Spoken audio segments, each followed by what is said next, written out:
It was a crisp morning in Westbrook, the kind of day that made the courthouse shine with the kind of solemnity only the promise of justice could bring. Charles Thompson stepped out of his car and felt the cool air against his skin. It was the beginning of what he hoped would be a regular workday, a day like any other where he would walk into the courthouse and go about his business. But as his polished shoes clicked against the pavement, something felt off. A subtle shift in the air, or maybe it was the way the officer standing by the entrance had been staring at him when he first arrived. Charles adjusted his tie and took a deep breath, ready to dismiss whatever was bothering him. He had enough experience to know that some days would feel heavier than others, and that things weren't always as they seemed. But as he approached the security checkpoint, he saw Officer James Harris step forward and raise his hand. The officer's expression was unreadable, his posture rigid. "Excuse me, sir, I'm going to need to see some identification," Harris said, his voice steady and firm. Charles paused, unsure of what to make of it. At first, his heart skipped a beat, but he quickly regained his composure, his hand instinctively reaching for his wallet. He had been through security countless times and had never once been questioned before, but there was something different about this interaction, something that made him feel as if he had stepped out of the world he knew and into a new one where even his presence wasn't fully accepted. "Is there a problem, officer?" Charles asked, his voice even but with an edge of confusion. "I need to verify who you are," Harris replied. "Please show me your ID." Charles blinked a few times, processing the request. He was Judge Charles Thompson, and this was the courthouse where he presided over cases. As a respected member of the judicial system, there was no reason for him to be questioned like this.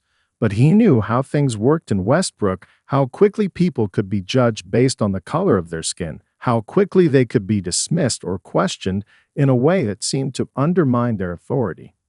He handed over his ID without a word, and the officer took it, inspecting it slowly, as if something might be wrong with it, as if the identity of the man standing before him wasn't clear enough. Charles felt the weight of the moment like a burden settling on his shoulders.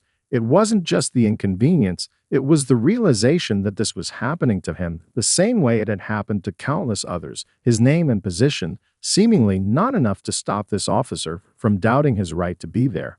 Harris continued to stare at the ID for what felt like an eternity, the silence between them growing thicker. Charles could feel the eyes of the courthouse staff on him. They were watching from the windows, the doorways, from behind desks and counters, some of them trying to act as if nothing was happening. But he could see the glances, the uncertainty in their eyes. Some of them had been here long enough to know what was going on, and they weren't sure if they should intervene.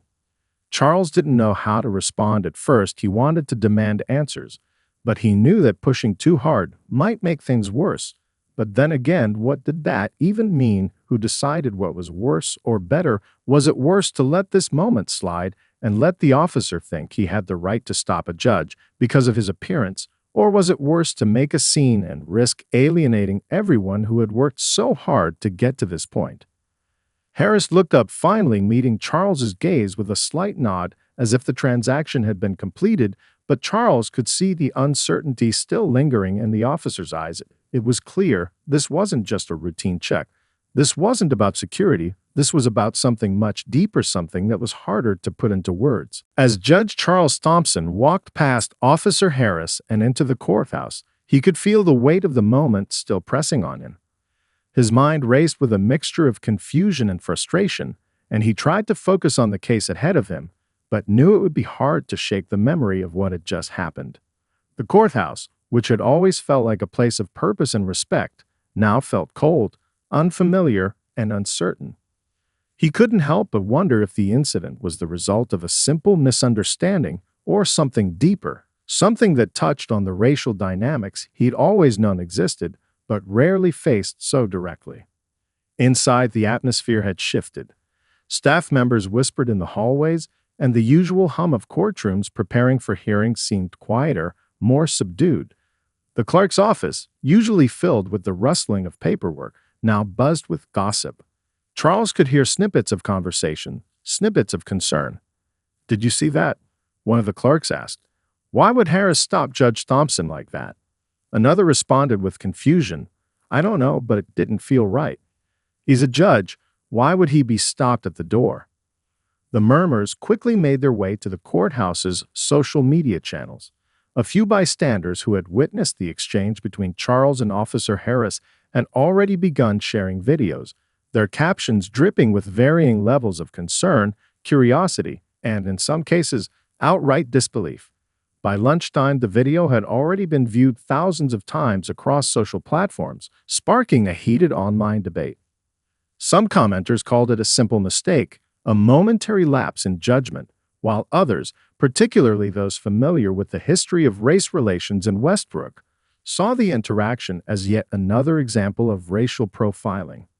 They had seen it too many times before, high-profile cases where black men and women were treated with suspicion despite their status, despite their accomplishments. The hashtag Justice Denied quickly began trending, with people sharing their personal stories of discrimination, ranging from microaggressions to full-blown racial profiling. The local news outlets, always quick to latch onto a story that could ignite conversation, began reaching out to witnesses, asking for their perspective on the altercation. Soon, reporters were showing up at the courthouse, with cameras trained on the building's entrance, capturing every passing figure. The entire situation had taken on a life of its own, and Charles couldn't escape it, even if he tried. Back inside the courthouse, Judge Emily Robinson, an old friend of Charles and a fellow judge, approached him in the hallway. She had been one of the first to hear about the incident. Her face was filled with concern but also determination. "Charles, are you all right?" she asked, lowering her voice so that no one else could overhear. Charles nodded slowly, though he didn't feel all right. "I'm fine, Emily. It's just, I don't know what happened. It was just so strange. Harris is usually a good officer, a by-the-book kind of guy. I never imagined something like this." Emily furrowed her brow. "You don't think it was intentional, do you?" she asked cautiously. "I don't know," Charles replied, shaking his head. "But it felt like more than just a misunderstanding. I could see the way he looked at me. It wasn't just a checking my ID kind of look. It was different." Emily looked at him, then down at the floor, clearly processing everything. "You're not the only one noticing it," she said. "A lot of people are talking. Some are saying it was just an error. Others, well, they're not so sure. Either way, the news is already spreading. I just wanted you to know you're not alone in this." The weight of her words hung in the air, and Charles found himself thinking about how quickly the world around him had shifted in just a few hours. What had begun as an ordinary workday had now turned into something much bigger. It was no longer just about him and Officer Harris. It was about the entire system, the community, and how race continued to play a role in shaping people's perceptions. Charles took a deep breath, adjusting the papers in his hands.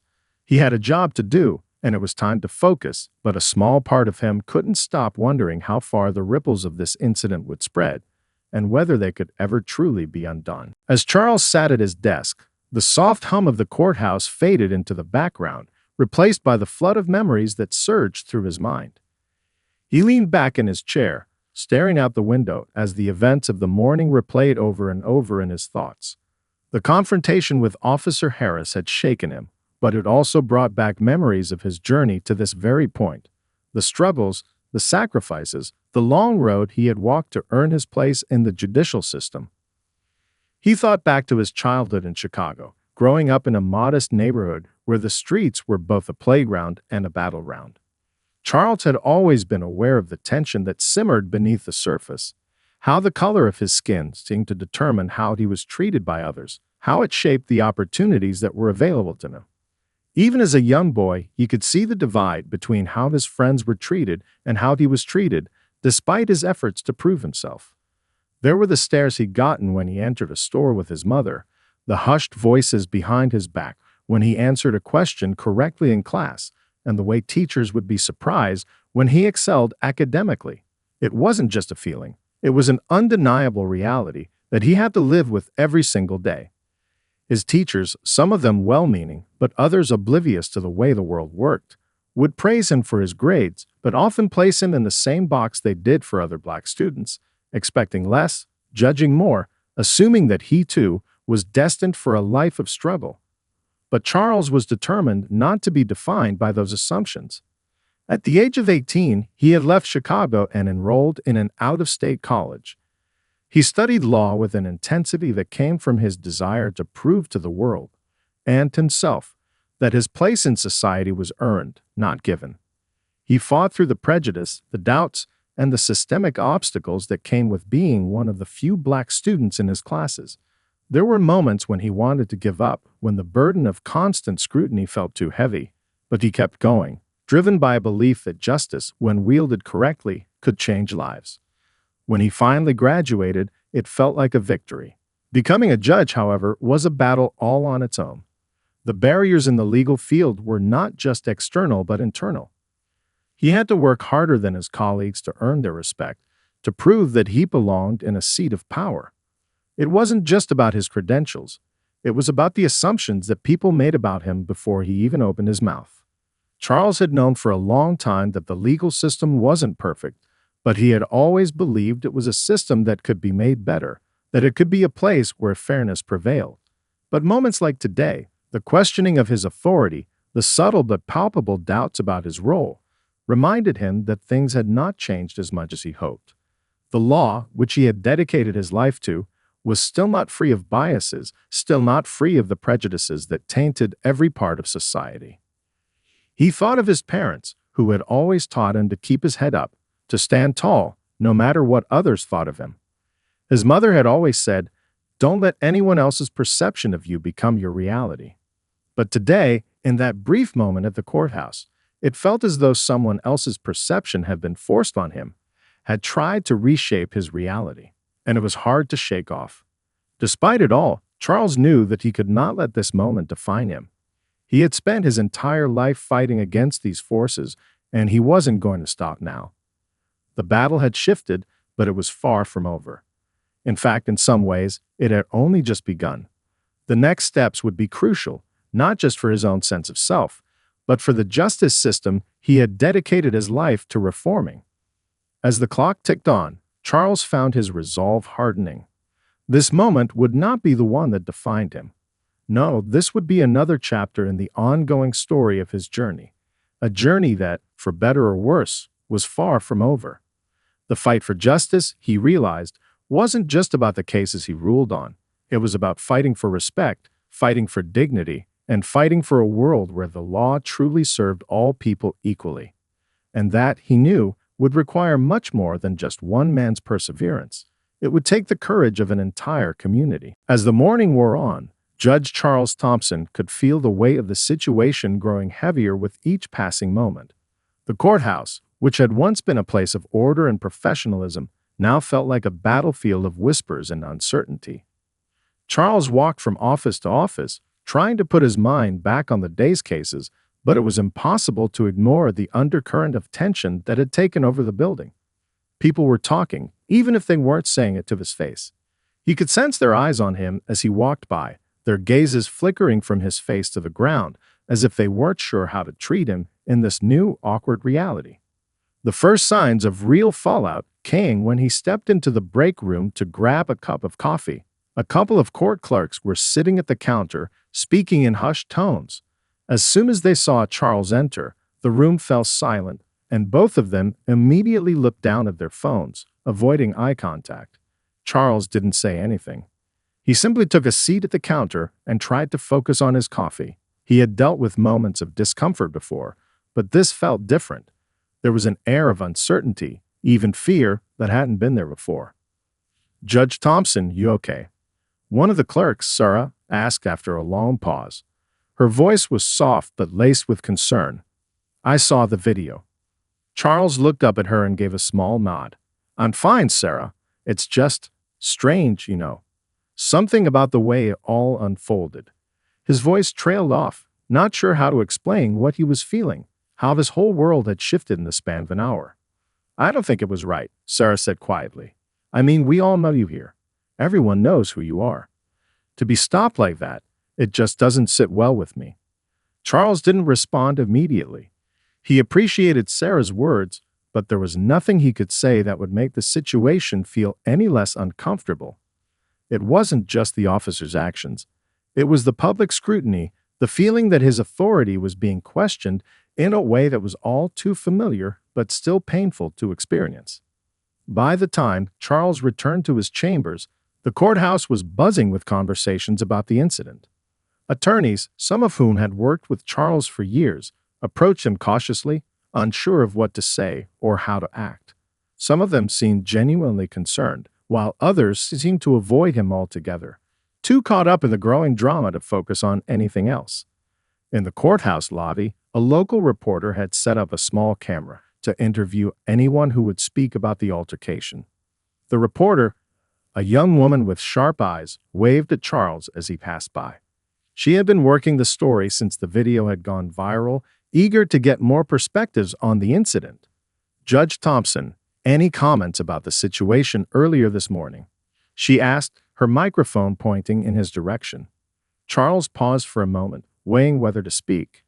He didn't want to escalate the matter any further, but he knew that silence could be just as powerful as speaking out. He cleared his throat. "It's a sensitive situation," he began. "I don't believe this was an issue of security protocol. What I believe is that it was a moment where, for reasons I can't fully explain, my position was questioned in a way that goes beyond just this building. This is part of a larger conversation, and I hope we can all have a respectful dialogue about it." The reporter nodded, jotting down notes. "So do you feel this was racially motivated?" she asked, cutting straight to the heart of the matter. Charles hesitated. He wasn't ready to call it that. Not yet, not without more understanding. "I think it's too soon to make any assumptions, but I can't deny the history that exists, the realities of what it means to be a black man in this country. We all carry that with us in different ways." The reporter gave a slight nod, clearly satisfied with his answer. As Charles walked back to his office, the weight of his own words began to sink in. It was out there now, the question, the accusation.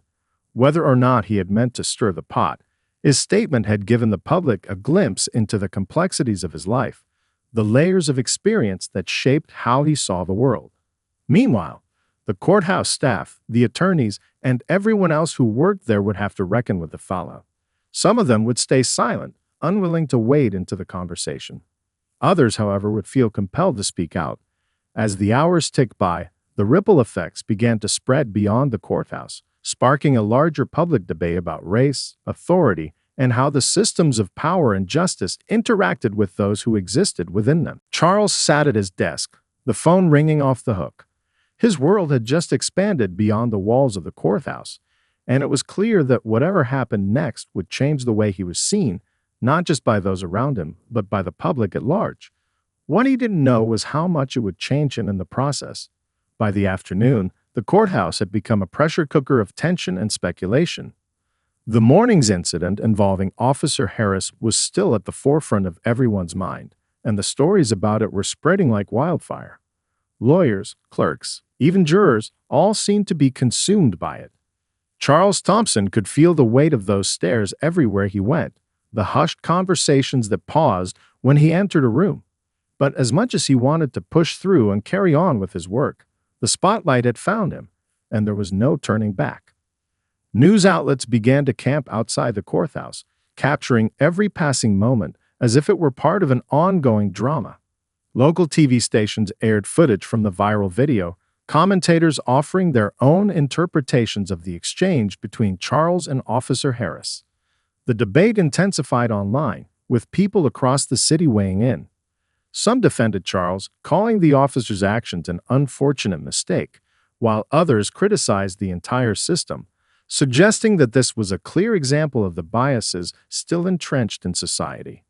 Even those who knew Charles personally were divided. Some saw the situation as a misunderstanding, while others, like Emily, were beginning to question how much of it had been rooted in something deeper, something ingrained in the way people of color were still perceived in powerful spaces. Inside the courthouse, the air seemed thick with uncertainty. Charles had always been a figure of authority in this place, respected, even admired, but now his status seemed overshadowed by the events that had unfolded that morning. He couldn't escape the lingering question, why him?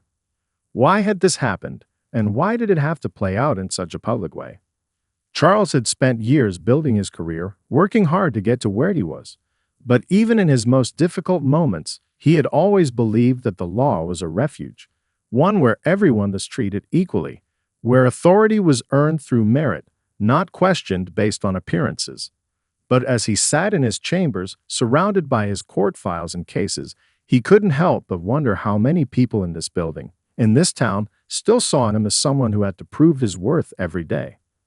The door of his office creaked open, and Emily Robinson stepped in, her face a mixture of concern and determination. She had been trying to reach him all afternoon, but he'd been avoiding everyone. She had hoped that by now, things would have calmed down, but it was clear that wasn't the case. "Charles, we need to talk," she said, her voice firm but sympathetic. "This isn't going to blow over. People are starting to take sides, and I can feel the pressure building. You have to make a decision. How do you want to handle this?" Charles ran his hands through his hair and exhaled deeply. He had known this moment was coming, but he wasn't ready for it. He wasn't sure how to face it, much less how to respond. The truth was, he wasn't prepared for the fallout, for the sheer weight of the scrutiny. "I don't know, Emily," he admitted, his voice strained. "I don't know how to make this go away. It wasn't just some random officer. Harris is someone I've known for years. I don't want to make a mountain out of a molehill, but it feels like this is bigger than just me. It's bigger than what happened this morning. It's everything." Emily crossed the room and sat across from him. "You're right," she said quietly. "It's not just about this one incident. It's about what's been happening in this country for generations. People are seeing something they've seen too many times before.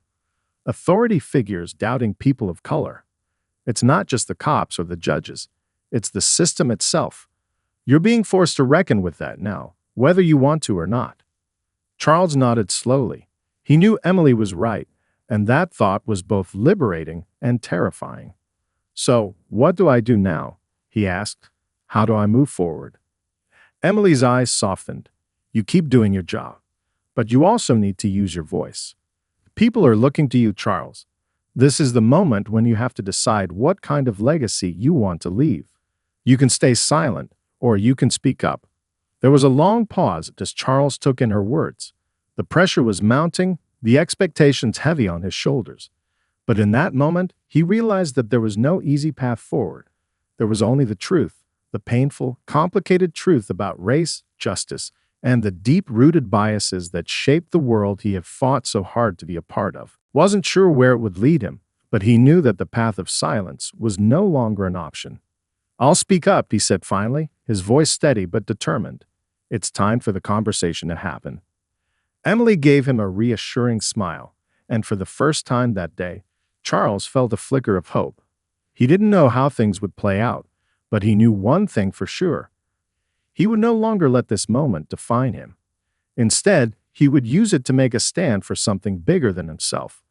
The journey had always been about justice, and now that journey had taken on a whole new meaning.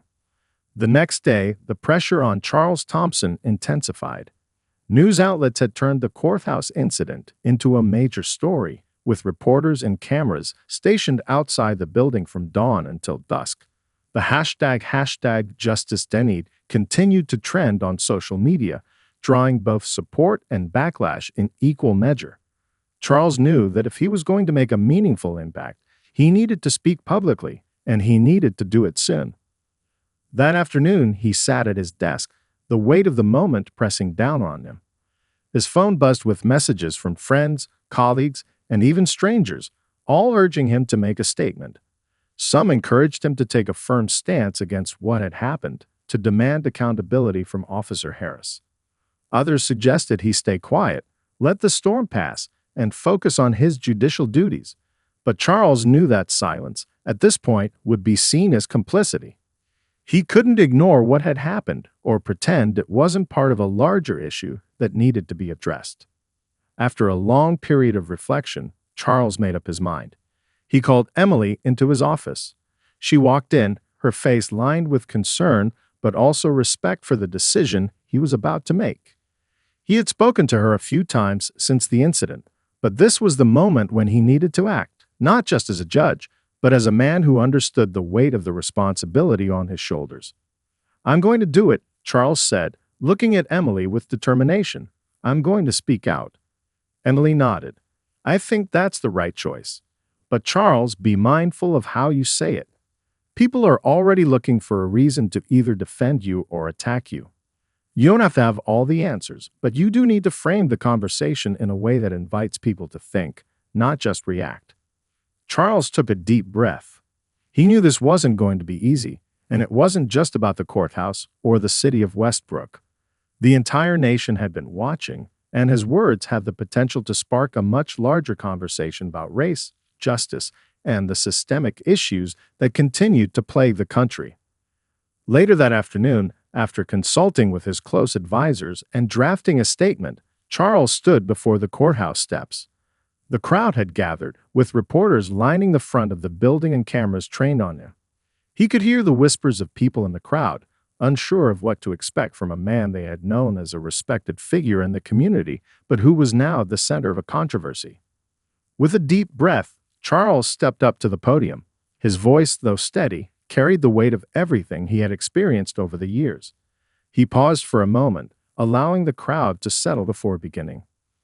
"Good afternoon.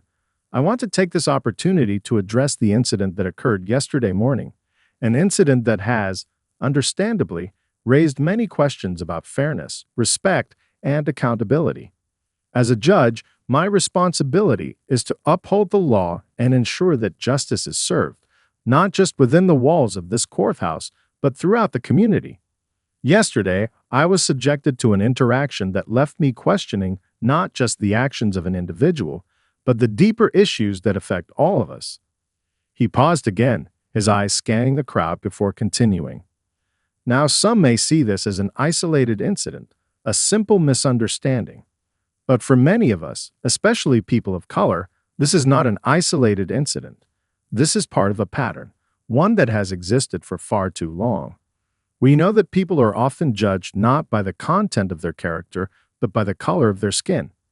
We know that even when we have earned our place, there are still those who see us as less than. And we know that the system, as it currently stands, is not always fair to everyone." There was a murmur in the crowd, a mix of agreement and tension. Charles continued, his voice growing more passionate. "I do not believe this incident was a deliberate act of racism, but it serves as a reminder that we must continue to fight for a more just and equitable society. We cannot afford to be complacent. We must confront the biases that exist in all aspects of our lives, whether in our legal system, our schools, or our workplaces.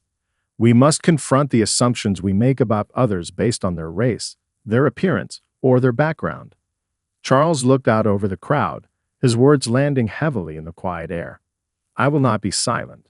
I will not pretend that this is just another day.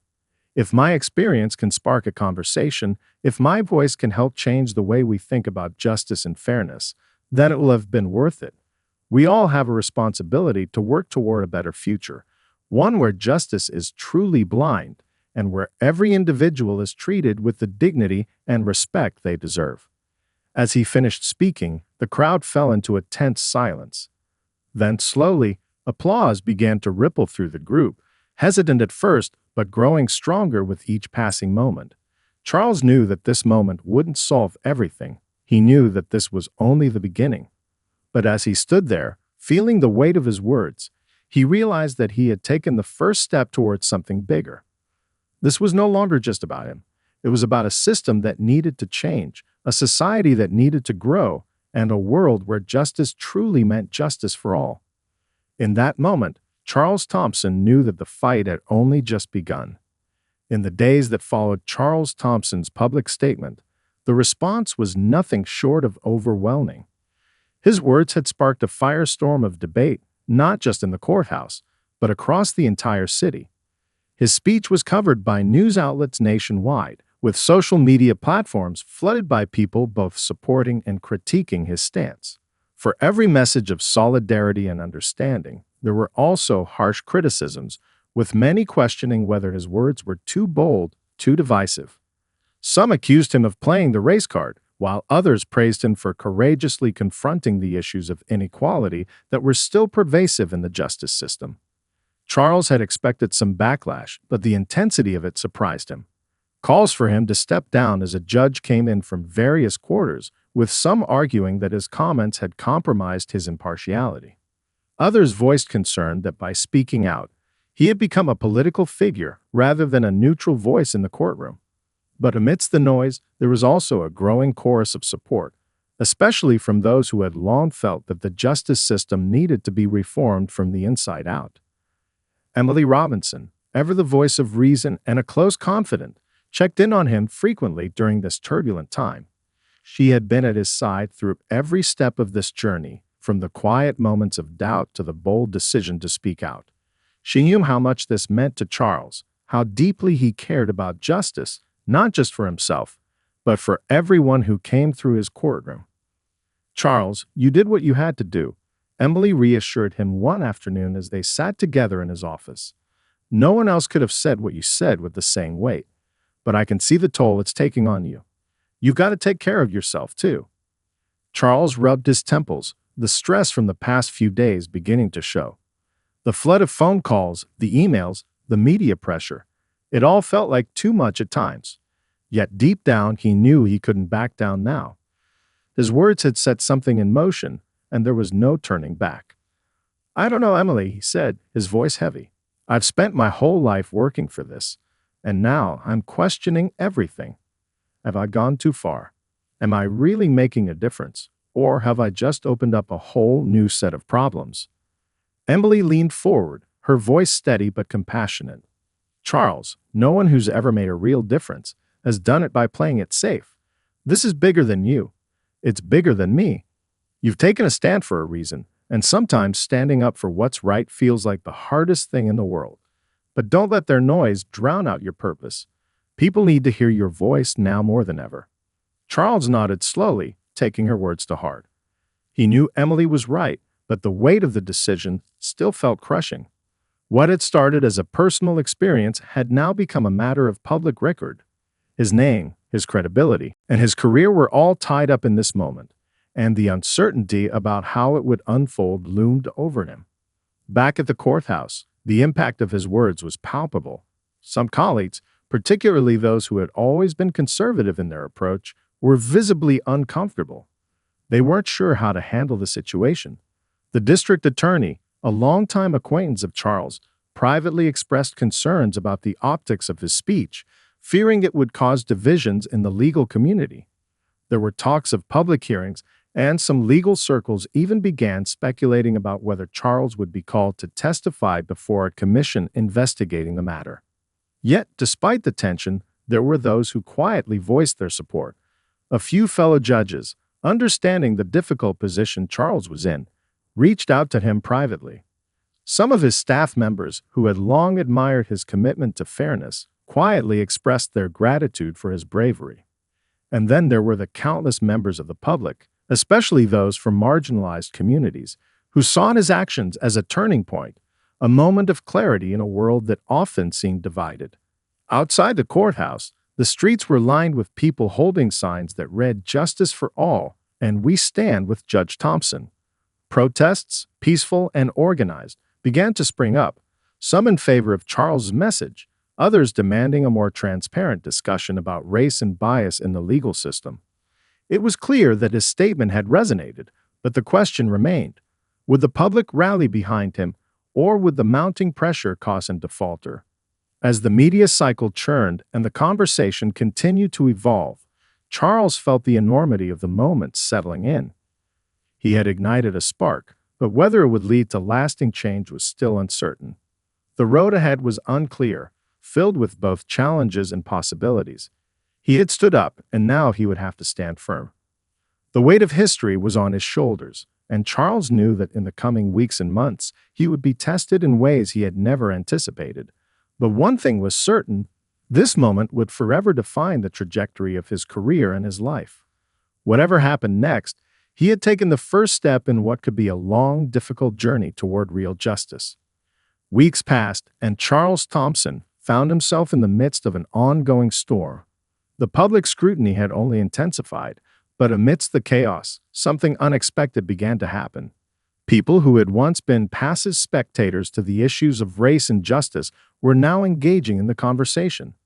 The protests, both in the streets and online, sparked an undeniable shift.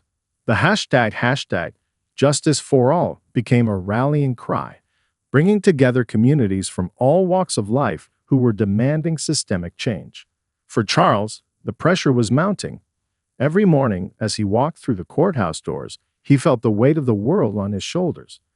His colleagues treated him with a mixture of respect, uncertainty, and at times subtle distance. The legal community was divided. Some saw him as a hero, someone who had the courage to speak out about a problem that had been long ignored. Others questioned his ability to continue his work impartially, concerned that his recent public remarks would cloud his judgment from the bench.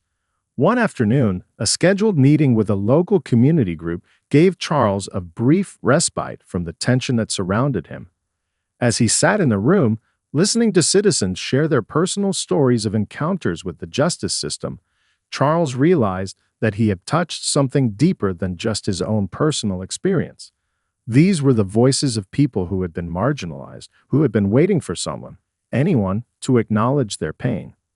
One woman in particular caught his attention.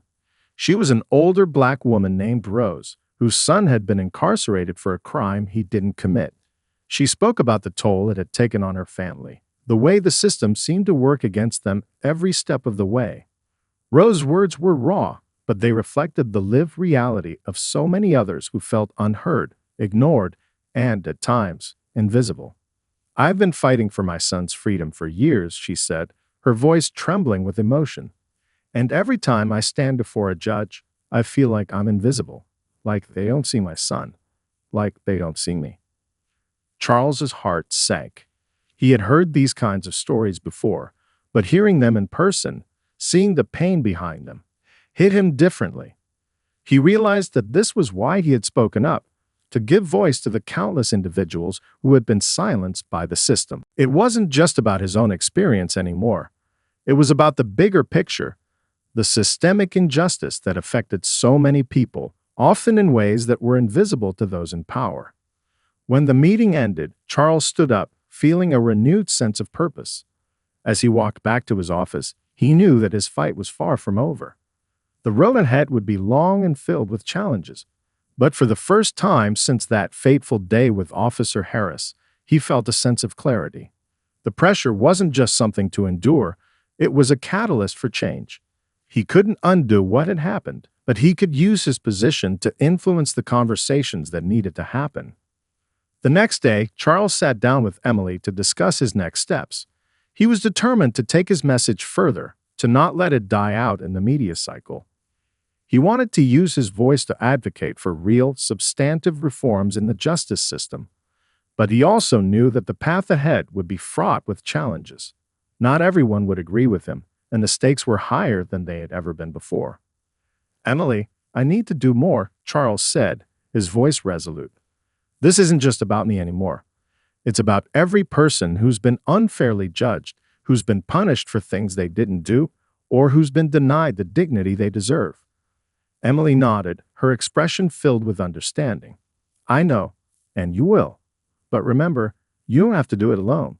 You've already started something, and the people who want change are behind you. They see the difference you're trying to make, and it's going to take time, but you're on the right path." In the weeks that followed, Charles began working with several advocacy groups, pushing for reforms that would increase transparency, reduce bias, and ensure fair treatment for all individuals within the legal system. He began speaking at community forums, offering not just his thoughts on reform, but also listening to those who had been directly affected by the justice system. Through it all, Charles Thompson never lost sight of the reason he had become a judge in the first place. He had always believed in justice, in the idea that the law should be a tool to protect the rights and dignity of every person, no matter their background. And as the pressure continued to mount, he realized that his journey was far from over. The road to change would be slow, and it would not be without its challenges. But with each step forward, he knew he was making a difference, not just for himself, but for the countless people whose voices had been ignored for too long. And so, Charles continued his work, his resolve stronger than ever.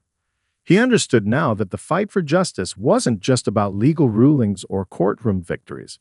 It was about ensuring that every individual, regardless of race or background, was treated with the respect and fairness they deserved. and in that pursuit, he was ready to give everything.